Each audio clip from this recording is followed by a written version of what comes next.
afuna ekizibu ekisooka okujjukiriza kubeera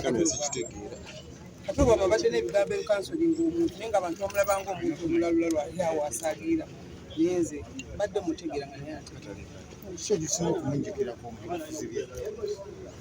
ebyobufuzi bye binyinza bijjukirako nti byali byakatemba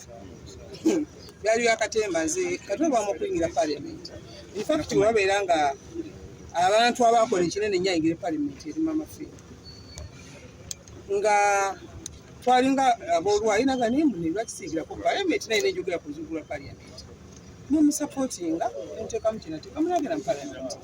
era yavaayo nga talina era kyajja ekiri awo naye yanyumirwako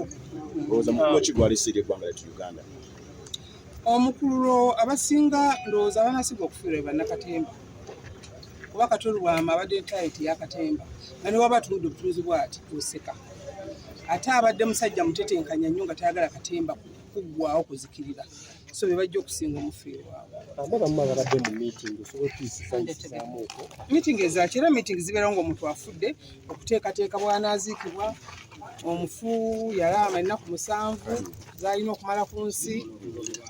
deni era ze tugenda okutuukiriza ekigambo kimu kyogera famire ya Kato Lubwama tewali kinene kyamu